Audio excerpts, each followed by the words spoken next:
সুপ্রিয় ছাত্রছাত্রীবৃন্দ, আশা করি আপনারা ভালো আছেন। আজ একটি ইম্পর্টেন্ট টপিকস নিয়ে আপনাদের সামনে কথা বলবো। Approach to patient with purpura. আমরা ব্লিডিং ডিসঅর্ডার অনেক পেশেন্ট পাই, তার ভিতরে একটা হলো খুব গুরুত্বপূর্ণ, সেটা হলো পারপুরা। তো পারপুরা আজকে আমরা যে পেশেন্টটা আমরা পেয়েছি, সেই পেশেন্টটার আমরা দেখতে পেয়েছি উনি গত 3 দিন ধরে গায়ে বিভিন্ন ধরনের এরকম লাল লাল র্যাশ নিয়ে আসছেন।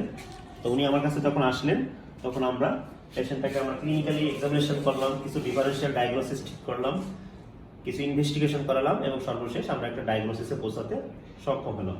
তো আজ আমরা এই পেশেন্টটা দেখবো যে পারপুরা কিভাবে আমরা সহজে অ্যাপ্রোচ করতে পারি। প্রথমে আসি পারপুরা। এখন একটা পেশেন্ট যখন এরকম আমাদের কাছে এরকম রেডিশ পিন হেডেড মাল্টিপল এবং ডিফারেন্সিয়েটিং কালার চেঞ্জ, অনেকগুলো মানে দেখা যাবে কোনোটা লাল, কোনোটা একটু কালচে হয়ে গেছে, এরকম বিভিন্ন ধরনের কালার চেঞ্জ নিয়ে যখন আমাদের কাছে আসে, বিশেষ করে লিম্ব এবং ট্রাঙ্কে, তখন আমরা এটাকে চিন্তা করি যে এটা পারপুরা হতে পারে। এছাড়া এই পারপুরা, এটা কি পারপুরা কিনা এটা কনফার্ম করার জন্য আমরা কিছু টেস্ট করতে পারি। এখন এটা পারপুরা কখনো does not blanch on pressure, purpura কখনো ব্লান্সিং এ আমরা একটা পিন হেড দিয়ে ব্লান্স করতে পারি, অথবা গ্লাস লাইন। এই মুহূর্তে আমার কাছে এগুলো না থাকার কারণে আমি একটা বিকল্প পদ্ধতি হিসেবে আমি এটা দেখছি যে এটা চাপ দিয়ে দেখছি যে এটা মিশে যায় কিনা। আমরা দেখছি যে না, এটা মেশে না, এটা মিশে যায় না, তাহলে এটা পারপুরা। আর যদি মিশে যেত তাহলে আমরা চিন্তা করতাম this may be case of spider navy বা অন্য কোনো অ্যানজিওমা কোনো। এখন আসি এই পারপুরা আসলে প্রথমে আমাদের দেখতে হবে যে এটা কি পালপাবেল অর নন পালপাবেল।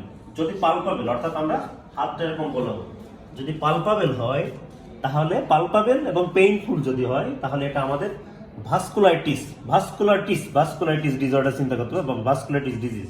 আর যদি নন পালপাবেল হয় তাহলে আদার কজ, অর্থাৎ বিশেষ করে থ্রোম্বোসাইটোপেনিয়ার যে কমন কজগুলো আছে সেইগুলো চিন্তা করতে হবে। বডিতে যেসব কারণে থ্রোম্বোসাইটোপেনিয়া হয়, প্লাটেলেট কমে যায়, সেসব কজ চিন্তা করতে হবে। তো আমরা এই পেশেন্টের ক্ষেত্রে দেখলাম যে আমাদের হাতে পারপুরাগুলো বাড়তেছে না, এবং তার পেইনফুলও না, এগুলো পেইনফুলও না, এগুলো ব্যথা আছে না, ব্যথা নেই। তাহলে এটা আমরা ইজিলি অনুমান করতে পারতেছি এটা ভাস্কুলাইটিসটা একটু এক্সক্লুড হয়ে গেল আমাদের ইজিলি। তো এখন আসি আমরা পরবর্তীতে যে এটা কি পেইনফুল আর পেইনলেস গেল, পালপাবেল আর নন পালপাবেল, তাহলে এটা নন পালপাবেল, তাহলে আমরা থ্রোম্বোসাইটোপেনিক কজে চিন্তা করতেছি। এরপরে আমরা রোগীর কিছু হিস্ট্রি নেব, নিয়ে আমরা পেশেন্টের আমরা একটা ডিফারেন্সিয়াল ডায়াগনোসিসে পৌঁছাবো। তার একটা গুরুত্বপূর্ণ কথা বলে রাখি যে এরকম পারপুরা আসলে আমরা কি ডিফারেন্সিয়াল ডায়াগনোসিস চিন্তা করি। প্রথমে এরকম পারপুরা আসলে আমরা যখন কনফার্ম হই যে পারপুরা, তো আমরা অ্যাকর্ডিং টু এজ, এটা কি পেশেন্টটা এল্ডারলি এজ নাকি ইয়াং এজ নাকি child age, according to age অনুসারে আমাদের মাথায় কিছু ডিফারেন্সিয়াল ডায়াগনোসিস থাকবে। যদি পেশেন্টটা এল্ডারলি হয় তাহলে আমাদের কমনলি আমাদের চিন্তা করতে হবে দিস মে বি সেনাইল, অর্থাৎ এজ রিলেটেড, বয়স। এটা কি হতে পারে, এটা ড্রাগ ইনডিউসড হতে পারে, বিশেষ করে এনএসআইড মানে কোনো ব্যথার ওষুধ খেলে বা স্টেরয়েড খেলে, কোনো অ্যান্টিকগুলেন্ট ড্রাগ খেলে, কোসপিরিন জাতীয় কোনো ওষুধ খেলে এটা পারপুরা ডেভেলপ করতে পারে। তাহলে আমরা এল্ডারলি পেশেন্টের ক্ষেত্রে বলবো, প্রথমে বলবো সেনাইল, 2 নম্বর বলবো ড্রাগ ইনডিউসড, 3 নম্বর বলবো লিউকেমিয়া বা ব্লাড ডিসঅর্ডার, অ্যাপ্লাস্টিক অ্যানিমিয়া, এছাড়া প্যারাপ্রোটিনেমিয়া বা মাল্টিপল মাইলোমা, এছাড়া স্কারবি হলেও এগুলো হতে পারে আর কি। তো অ্যাকর্ডিং টু এজ অনুসারে যদি আমরা বলি ডিফারেন্সিয়াল ডায়াগনোসিস, এল্ডারলি বয়স্ক মানুষদের ক্ষেত্রে সেনাইল পারপুরা হতে পারে, ড্রাগ ইনডিউসড পারপুরা হতে পারে, লিউকেমিয়া হতে পারে, লিউকেমিয়া হতে পারে, অ্যাপ্লাস্টিক অ্যানিমিয়া হতে পারে, প্যারাপ্রোটিনেমিয়া হতে পারে, আর হলো স্কারবি হতে পারে। আর এছাড়া আমাদের এই পেশেন্টের ক্ষেত্রে ইয়াং এজ বা চিলড্রেনের ক্ষেত্রে আমরা কি চিন্তা করবো, আমরা প্রথমে চিন্তা করব যে এটা একটা আইটিপি হতে পারে, ইডিওপ্যাথিক থ্রোম্বোসাইটিক পারপুরা। এটা কি হতে পারে, এটা যেহেতু লিম্ব ইনভলভমেন্ট বেশি, সুতরাং আমরা এটাকে হেনোসোলেট পারপুরা চিন্তা করতে পারি। এছাড়া আমাদের ড্রাগ, ওই একই ড্রাগ যেগুলো এনএসআইড অথবা অ্যান্টিকগুলেন্ট অথবা স্টেরয়েড, এছাড়া কি হতে পারে অ্যাকিউট লিউকেমিয়া, তারপরে আমাদের হিমোফিলিয়া, এগুলো আমাদের ডিফারেন্সিয়াল ডায়াগনোসিস। এছাড়া কিছু ইনফেক্টিভ কজ, তার ভিতরে মোস্ট কমন হলো ডেঙ্গু ইনফেকশন বা ডেঙ্গু ভাইরাস। এছাড়া any viral fever can causes this type of purpura. তো আমরা যদি ইয়াং এজে বলি ডিফারেন্সিয়াল ডায়াগনোসিস, তো প্রথমে আমরা বলবো এটা আইটিপি হতে পারে, এটা হেনোসোলেট পারপুরা হতে পারে, এটা ড্রাগ ইনডিউসড হতে পারে, এটা অ্যাকিউট লিউকেমিয়া হতে পারে, অ্যাপ্লাস্টিক অ্যানিমিয়া হতে পারে, এটা ইনফেক্টিভ কজ অর্থাৎ viral fever, dengue virus fever most common আমাদের দেশের প্রেক্ষাপটে। তো এরপরে আসি আমরা পেশেন্টের আমরা কি কি ক্লিনিক্যাল এক্সামিনেশন এবং কি কি কোয়ারি করব আমাদের এই যে ডিফারেন্সিয়াল ডায়াগনোসিস গুলো বললাম এগুলো অ্যাপ্রোচ করার জন্য বা কনফার্ম করার জন্য। প্রথমে আসি আমরা রোগীকে প্রথমেই জিজ্ঞাসা করবো যে আপনার জ্বর আছে কি নাই। আপনার কি জ্বর ছিল? আপনার ওনার জ্বর নাই আর কি। আচ্ছা, তাহলে এখন এই মুহূর্তে এই র্যাশের সাথে ওনার জ্বর নেই। ওনার আপনার কয়দিন ধরে এরকম হয়েছে র্যাশটা? 3 দিন ধরে হয়েছে। তাহলে 3 দিন ধরে হয়েছে, সুতরাং জ্বর নাই। তাহলে জ্বর যদি না থাকে তাহলে আমরা ইজিলি বুঝতে পারতেছি এটা ডেঙ্গু বা কোনো ভাইরাল ফিভার মোটামুটি একটু এক্সক্লুড করা যায়।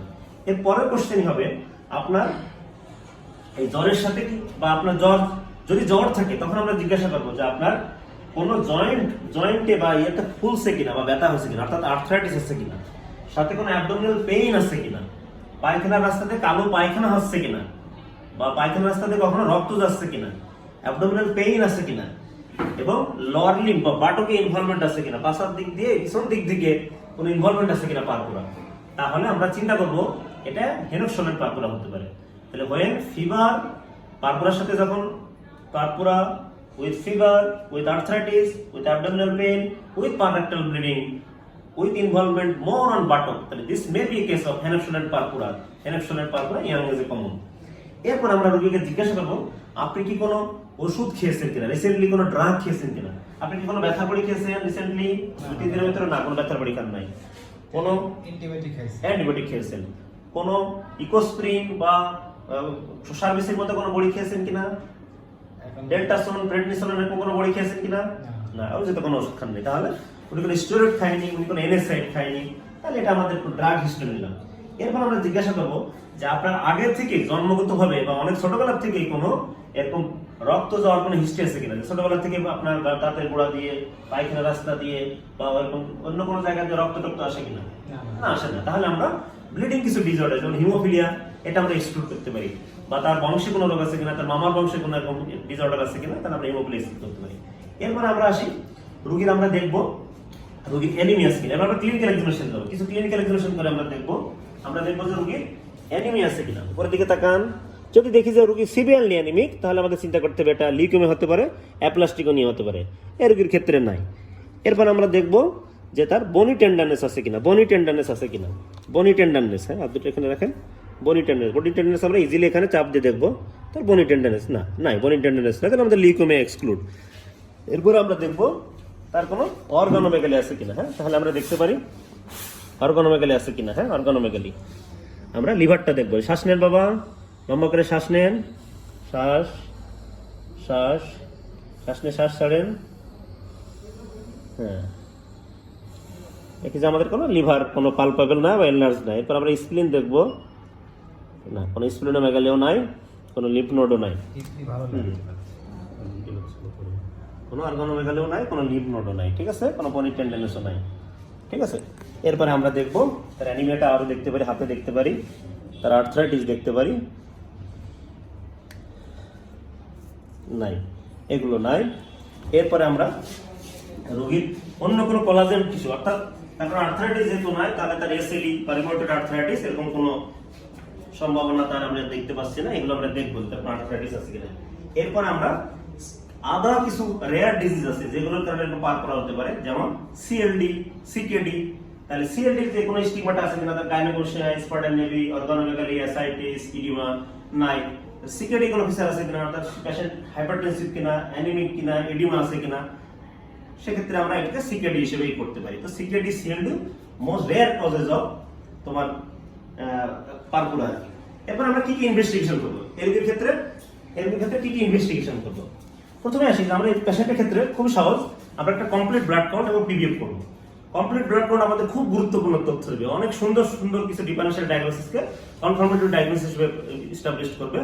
সিবিসিতে যদি এটা অ্যাকুট লিউকেমিয়া হয় বা লিউকেমিয়া হয় তাহলে সেক্ষেত্রে আমাদের টোটাল কাউন্ট বেড়ে যাবে, হিমোগ্লোবিন কমে যাবে, অন্যান্য কি হবে। এছাড়া যদি ডেঙ্গু হয় আমরা প্লাটিলেট কাউন্ট কমে যাবে। এছাড়া যদি আইটিপি হয় প্লাটিলেট কাউন্ট কমে যাবে, সাথে পিডিএফ আমাদের গুরুত্বপূর্ণ তথ্য দেবে। এছাড়া আমরা কি করবো, তার কোয়াগুলেশন প্রোফাইল করবো, আমরা বিটি, সিটি, পিটি, এপিটিটি এগুলো করবো।